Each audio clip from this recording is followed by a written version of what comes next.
Good morning. Today you find me driving just an hour north of my house to the village of Eye near Peterborough in Cambridgeshire, where I'm going to do a 10k road run. Now, like me, you might think that a flat 10k road run in Cambridgeshire is going to be boring, but far from it. I've done my research and I've found loads of interesting stuff to share.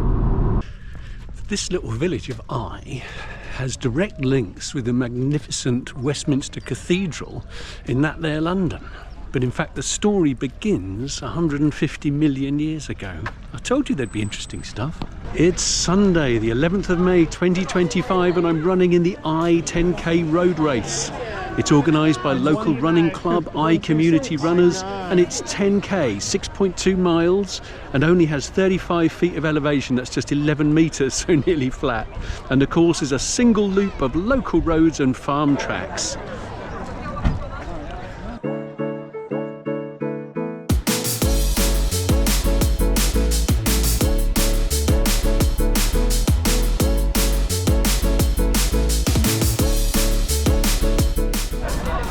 So we start at Eye Primary School and we head south for about 2 miles. We then turn east for a couple of miles, and then we cut in across country for about a mile before turning back onto the road we started on and head back to finish in the school playground.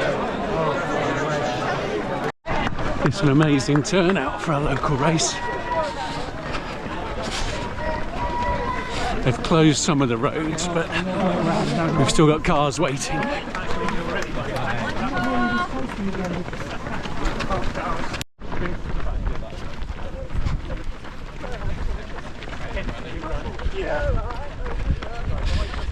So people have been living in this area around Eye and Peterborough for thousands and thousands of years. And there have been Bronze Age settlements found around here. And about a mile over that way, you'll find a place called Flag Fen, where they found, preserved in the fen water, wooden causeways that the Bronze Age people used to use to travel across the fenland. And they've reconstructed a whole site there, including roundhouses and everything. So apparently it's well worth a visit. We've just been past Ivory House, which, whilst now it's a farm, back in the 14th century it used to be an incredible manor house, moated with cattle and deer roaming the estate, and it was owned by the bishops of Peterborough, or the Bishop of Peterborough, linked to Peterborough Abbey, and it was an occasional residence for the abbots. Very nice too.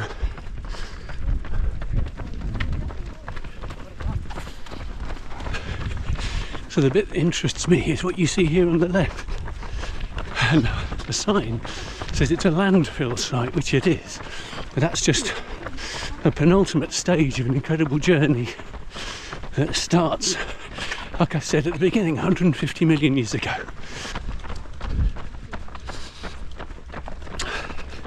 So 150 million years ago, when Pangea was breaking up, and that was the Jurassic period, dinosaurs on the earth and all of that, as we heard about in the Charm Bracelet Marathon video. This area was a subtropical ocean, and years of sediment and deposit that went to the bottom of the ocean, and the remains of the sea creatures that lived there over those 150 million years ago has become clay, and it's quite special, that clay. So then if you fast forward 149,990,000 years, give or take, you get to about 10,000 years ago, which was the end of the last ice age. And as all the ice caps melted, the floodwaters brought loads of sand and gravel with them. Well, excuse me, brought loads of sand and gravel with them and washed it down onto where the clay was. So you ended up with sand and gravel deposits on top of clay. And what we've got in loads of places away to our left is where they dug out that sand and gravel. So that's 10,000-year-old deposition of sand and gravel, which is pretty cool. But under it they found the clay.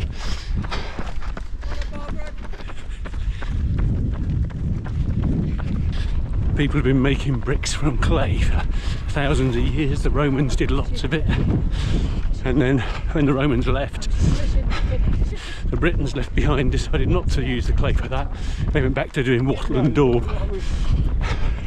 Partly, I'm sure, because it was so much easier.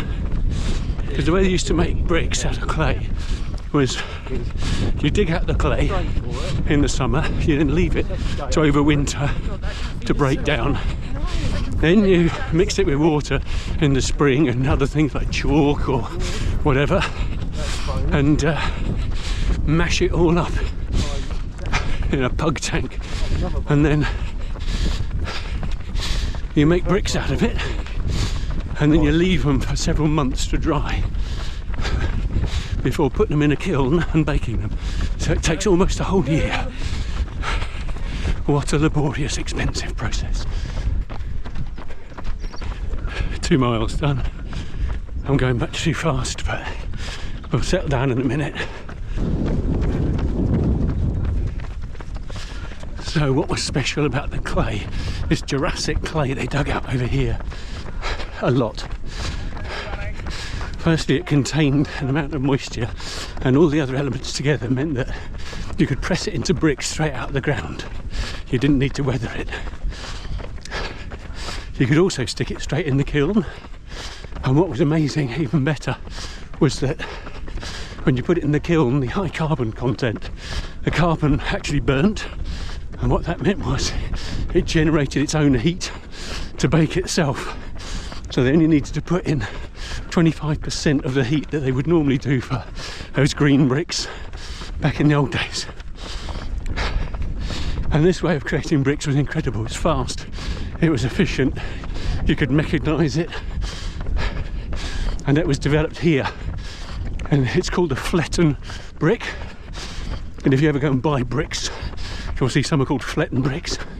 Well, Fletton is a part of Peterborough, about 2 miles that way. And it was here that that method of making bricks was discovered in the mid-1800s. And I was the centre of that brick making.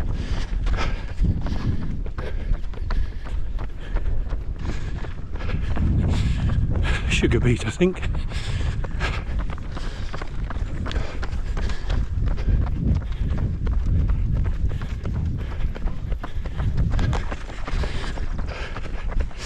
So in the 1890s, the Victorians decided they would build a new Catholic cathedral in London.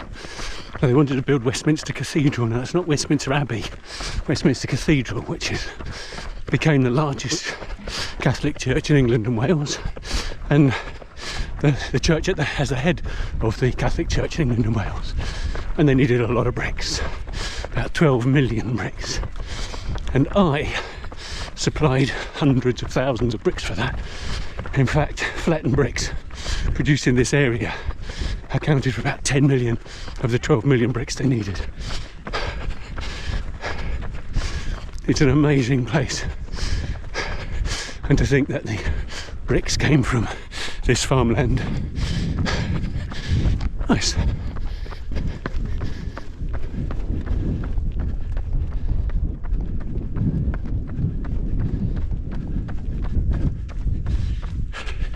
This little drainage ditch is called Cat's Water. It's actually a river or a stream, and we're going to run further up it when we go across over there. What's interesting about Cat's Water is not the name, and I don't know why it was called that, but it actually, south of Peterborough, it follows the course of the old River Nene, or Nen. Remember, we talked about that on the Oundle Run in January. And in later years, where they upgraded the River Nen and canalised it, I think they say, so it turned into a canal to improve navigation, this stream continued to follow the old route. So people do regard the Cat's Water south of Peterborough as following the original route of the River Nen, or Nene.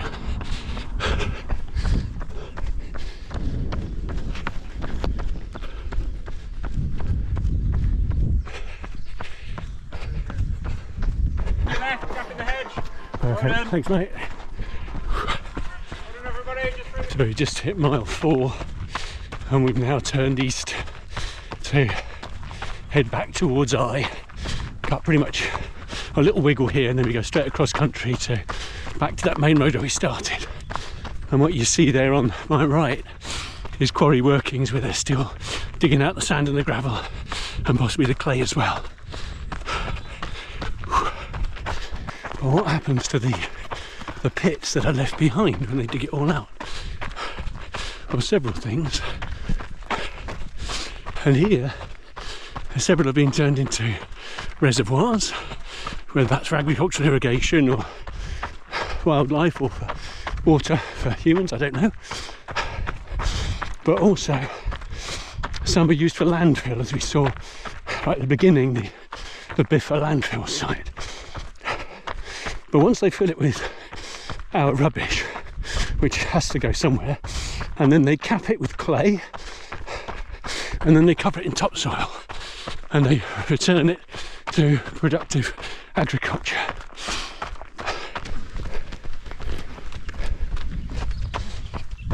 So this pit, this quarry, known as Eye Quarry, is now a nature reserve. Hear the birds.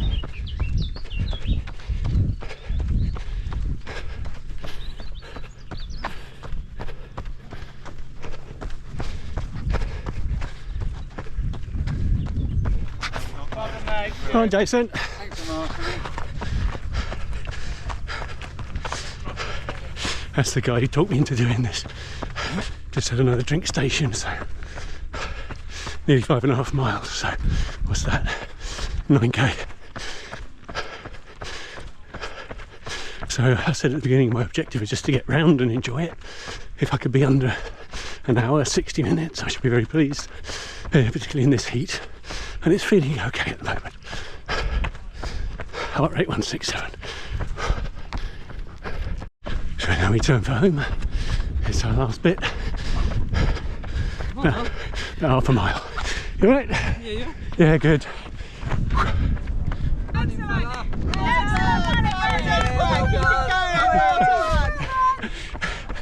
Got 90 seconds.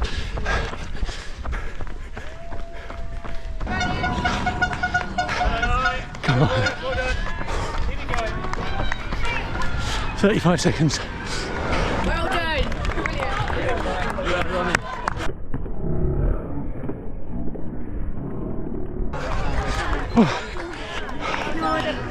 Oh, lovely. Yes, please. Thank you. Awesome. Thank you. Oh. You have to find shade wherever you can.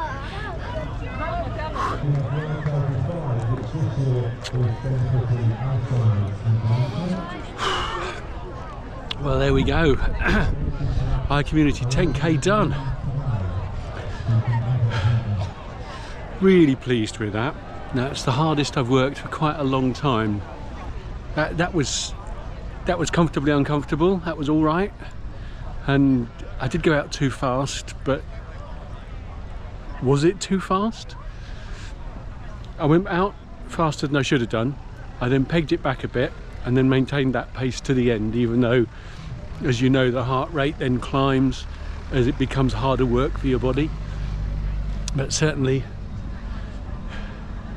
for an hour of effort, that was spot on. But thank you so much for joining me on this one.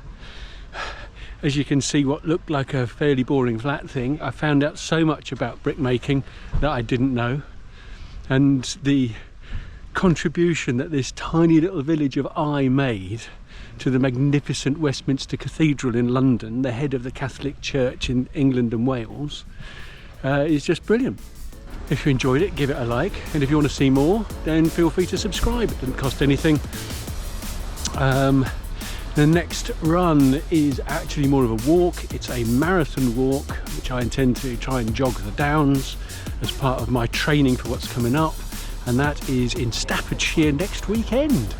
So if you want to join me with that one, love to see you. I hope you're enjoying some lovely weather today, and I look forward to seeing you on another run very soon. Take care now. Ta-da.